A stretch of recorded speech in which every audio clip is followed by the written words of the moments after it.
Good afternoon, आदाब नाजरी। आज मैं आपके साथ एक नए वीडियो के साथ हाज़िर हूँ और मेरा जो मज़मून है, जो टॉपिक है आज, वो सबकॉन्शियस माइंड का है। और इस सबकॉन्शियस माइंड के अंदर एक और टॉपिक है, सब टॉपिक, जिसका हम कहते हैं a treasure within yourself. आपके अंदर एक वो खजाना, जिस खजाने से वो दौलत, वो ताकत, जिस ताकत से आप बहुत काम कर सकते हैं, अपने आप को बहुत आगे ले जा सकते हैं। आपको ये मालूम होगा पहली सूरत में कि हमारा जो दिमाग है मेजर लेवल पे 3 हिस्सों में डिवाइड है। एक जिसको हम कॉन्शियस माइंड कहते हैं, यानी कि शऊरी। दूसरा सबकॉन्शियस, जिसको हम नीम शऊरी कहते हैं। तीसरा होता है हमारे पास अनकॉन्शियस, लाशऊरी। अभी जो बीच वाला है, जो सबकॉन्शियस है, जिसको हम नीम शऊरी या नीम फहम भी कहते हैं, वो कितना ताकतवर है आपके पास, उसको समझने की बहुत ज़्यादा ज़रूरत है, जिससे मैं आपके आज रूबरू हूँ, आपके सामने आया हूँ। हर चीज़ का एक लॉ है, ये नेचर है। नेचर प्रिंसिपल्स पे चलती है, लॉज पे चलती है, और हम भी उसी नेचर के प्रोडक्ट हैं। और हमारे अंदर भी जो चीज़ें काम करती हैं, वो लॉ पे काम करती हैं, एक प्रिंसिपल्स पे काम करती हैं। इस पे मैं आपसे ये बताऊं कि इस सबकॉन्शियस माइंड से आप क्या कर सकते हैं, इसको पहचानने की ज़रूरत है। आप दुनिया का कोई भी काम करना चाहें, आप अपना बिलीफ सिस्टम ठीक करना चाहें, आप अपने आइडियाज़ को ठीक करना चाहें, आप पॉजिटिव एटीट्यूड को लाना चाहें, ये सब का सब जो है, इसका प्लेटफॉर्म आपके पास सबकॉन्शियस माइंड है। और इस प्लेटफॉर्म के लिए आपको कॉन्शियस माइंड के ज़रिए उसमें जो चीज़ें डालोगे, वो आपको रिएक्शन देगा। आपने सुना होगा, there is equal and opposite reaction to every action. और उसमें क्या होता है, अब एवरी एक्शन की बात जहां तक आती है कि हमारा कॉन्शियस माइंड जो रिसीव करता है, वो हमारा सबकॉन्शियस माइंड उसको प्रोड्यूस करता है। अब ये सबकॉन्शियस माइंड आपको कैसे समझ में आएगा, क्या चीज़ है, ये कैसे हमारे साथ चलता है, सबसे ताकतवर कैसे है ये, आपको मैं एक चीज़ और बता दूं। मिसाल के तौर पे आप अपने किसी साथी के साथ या अपने फैमिली मेम्बर्स के साथ बैठे हुए हैं, और वहाँ पे बैठ के आप उनसे बात कर रहे हैं, आपकी आँखें उनको देख रही हैं, आपके कान उनको सुन रहे हैं, और आपकी ज़बान उनके साथ बात कर रही है। It is the conscious. लेकिन साइमल्टेनियसली, बिल्कुल उसी वक्त आपके जहन में एक पिक्चर चल रही होती है, और वो पिक्चर जो है, वो आपका सबकॉन्शियस माइंड चला रहा होता है। वो सबकॉन्शियस माइंड जिसका आपको भी इल्म नहीं है कि ये क्या चीज़ है। और वही सबकॉन्शियस माइंड इतना स्ट्रांग है कि वो आपको चलाता है, और आपको मालूम नहीं कि मैं इस सबकॉन्शियस माइंड में क्या क्या चीज़ें डाल रहा हूँ और ये मुझे कहाँ लेके जा रही हैं। यहाँ पे आपने सबकॉन्शियस माइंड से पूरा काम लेना है, और फिर जाकर के आपको सबकॉन्शियस माइंड उसी डायरेक्शन में चलाएगा।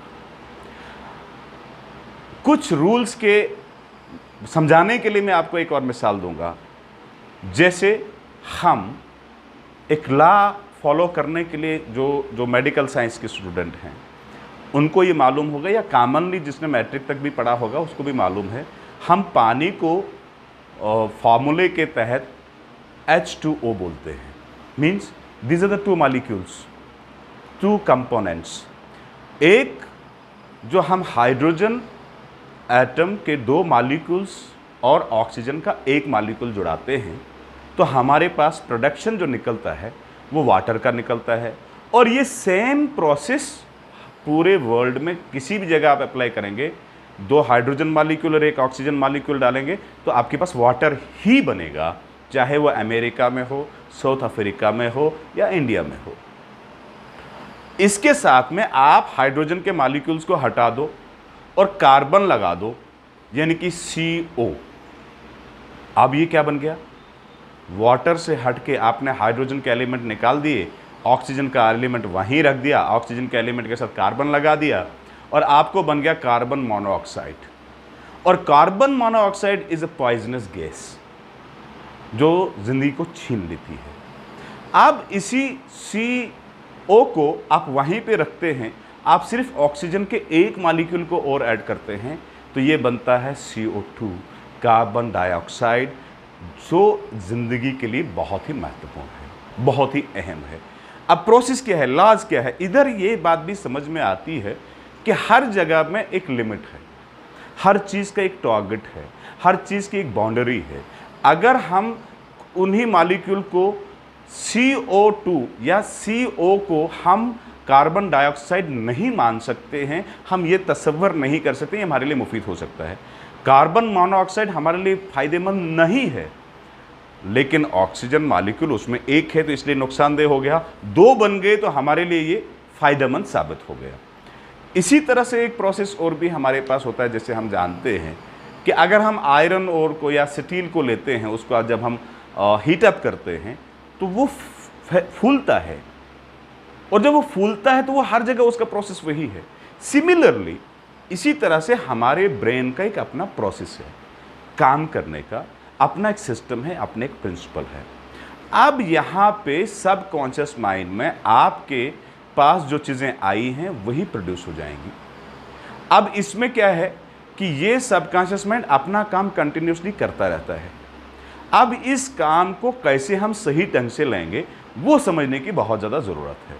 जो आप कॉन्शियस माइंड के द्वारा अपने अंदर लेते हैं चीज़ें, वो सबकॉन्शियस माइंड आपको प्रोडक्ट निकाल के देता है। और वो सबकॉन्शियस माइंड में आपको ये बताऊं कि कैसे होता है, जैसे हमारे एक दिन में 24 आवर्स में 20 मिलियंस आइडियाज़ प्रोड्यूस होते हैं। अब उन आइडियाज़ के बीच में हमारे पास नेगेटिव एंड पॉजिटिव दोनों चीज़ें चलती हैं। हमने अपने कॉन्शियस माइंड को इतना स्ट्रॉन्ग करना है, ऐसे एक्सपर्ट बनाना है ताकि वो सिर्फ पॉजिटिव चीज़ को एम्बाइब करे, इंड्यूस करे और आपका कॉन्शियस सबकॉन्शियस माइंड उसी चीज़ का प्रोडक्शन निकाले। इसी सबकॉन्शियस माइंड में ये कॉन्शियस एंड सबकॉन्शियस माइंड का हम सरफेस और डीप माइंड भी कहते हैं। इसको हम वॉकिंग एंड स्लीप माइंड भी कहते हैं।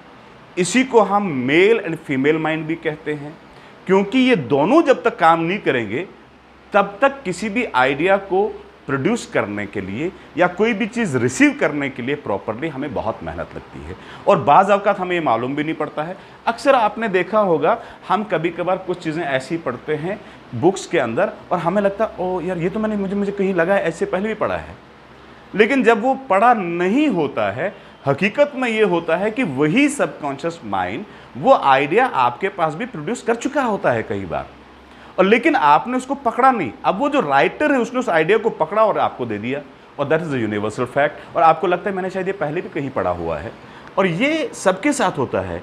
अब इस सबकॉन्शियस माइंड को हमने प्रॉपरली यूटिलाइज करना है। वो तब करना है जब आप कॉन्शियस माइंड के द्वारा आप ये चीज़ों को लाओगे। अब उसमें अच्छी चीज़ें डालोगे तो अच्छी चीज़ें मिलेंगी। आप गुंदम बोओगे तो गुंदम ही काटना होगा, आप मक्की नहीं काट सकते हैं। आप कांटे बोओगे तो आप मक्की नहीं काट सकते, आप कांटे ही काटोगे। तो सिमिलर इज द प्रोसेस, आप सबकॉन्शियस माइंड से वही चीज़ें एक्सपेक्ट करेंगे जो आप कॉन्शियस माइंड से लेंगे, और सबकॉन्शियस माइंड आपको चलाएगा, आपको गाइड करेगा, आपका लीडर बनेगा, और आप उसके माध्यम से, उसके मदद से आप बहुत बड़े बड़े आइडियाज़ को ले सकते हैं। अब इस सबकॉन्शियस माइंड के अंदर आपको एक चीज़ और मैं बता दूं, ये एक बिलीफ सिस्टम भी है हमारा। आपका सबकॉन्शियस माइंड कैसे बिलीव करता है, जो आप देखते हैं बार बार, जिस चीज़ पे डिस्कस बार बार करते हैं, जिस चीज़ को आप बार बार देखते हैं, जो चीज़ आप बार बार सुनते हैं, वो सबकॉन्शियस माइंड में स्टोर होता जाता है। और वो जब स्टोर होता जाता है तो वही आपका बिलीफ सिस्टम भी बनता है। अदरवाइज़ आप अगर 2-5 साल के बच्चे से बात करेंगे, जो बात करने वाला बच्चा है 5 साल का मोस्टली बात करता है, उसके अंदर उतना स्ट्रॉन्ग बिलीफ सिस्टम नहीं होता है। क्यों नहीं होता? क्योंकि उसके जो कॉन्शियस माइंड से जो गेटवे है इसका सब माइंड का, सबकॉन्शियस माइंड का, वो वही चीज़ें गई होती हैं, अभी उसके अंदर उतनी चीज़ें नहीं गई हैं, बहुत कम चीज़ें गई हैं, इसलिए उसका बिलीफ सिस्टम भी वैसा ही होता है। और आपका बिलीफ सिस्टम तब सही होगा जब आपका कॉन्शियस एंड सब कॉन्शियस माइंड जो है इक्विलिब्रियम में आएगा। और यही बात हम अपने बच्चों को, जो पढ़ने वाले बच्चे हैं, उनको भी ये बता सकते हैं, इसकी प्रैक्टिस दे सकते हैं कि आप अपने अंदर subconscious mind and conscious mind को जब बराबर चलाएंगे, when you are reading something, तो आप अपने जो सबकॉन्शियस माइंड को है वो वहां पे लाइए। आप उसको स्कूल में ना रखिए, आप उसको प्लेग्राउंड में ना रखिए, आप उसको पार्क में ना रखिए, क्योंकि बाज़ अवकात या अक्सर ऑफनली ये देखा गया है कि आप किताब पढ़ रहे हैं लेकिन आपके माइंड में जो पिक्चर चल रही है वो स्कूल की चल रही है, वो पार्क की चल रही है, वो फ्रेंड्स के साथ खेलने कूदने की चल रही है, और कॉन्शियस माइंड आपका रीड कर रहा है। और अब बाद में आप रियलाइज करने की कोशिश करते हैं कि यार मैंने जो पढ़ा, आधे घंटे के बाद उसको रिकैप करने की कोशिश करते हैं, मेमोराइज करने की कोशिश करते हैं, आपको मालूम पड़ता है ये तो सिर्फ 10% मेरे जहन में बैठा। और कुछ बच्चे ऐसे देखे आपने कि वन रीडिंग में ही वो 60% जो है उनको मेमोराइज हो जाता है। वो रीज़न क्या है कि उनका जो कॉन्शियस माइंड और सबकॉन्शियस माइंड का जो बराबर चलने की जो प्रैक्टिस है वो ज़्यादा हो चुकी होती है, इसलिए वो ज़्यादा इंटेलिजेंट होते हैं, ग्रैस्पिंग पावर उनके अंदर ज़्यादा होती है, और वो सोचने की क्षमता भी उनके अंदर ज़्यादा होती है। इसलिए आप इस सबकॉन्शियस माइंड के अंदर वही चीज़ें डालिए कॉन्शियस माइंड के थ्रू जो आपको लाइफ में काम आएंगी, जिससे आप अच्छा प्रोडक्ट निकाल सकते हैं। दुनिया के बड़े बड़े इंटेलेक्ट लोग जो हैं, दुनिया के बड़े बड़े जो मिलियनरीज लोग हैं, बिजनेस क्लास है, बिजनेस टाइकॉन्स हैं, वो इसी सबकॉन्शियस माइंड से काम लेते हैं। इनका बिलीफ सिस्टम स्ट्रांग होता है, उसके अंदर किसी भी किस्म की कोई नेगेटिविटी वो आने नहीं देते हैं, इसलिए वो आगे बढ़ते हैं। और कॉमन पीपल जो हैं वो इस दुविधा में रहते हैं, जो क्योंकि उनके अंदर डाउट्स होते हैं, और वो डाउट्स जो उन्हें रिसीव किए होते हैं थ्रू ईयर, आइज, और कभी कभार मुंह से जब उसको बोलने की प्रैक्टिस करते हैं तो उनके अंदर अपने अंदर उसके असरात हो जाते हैं।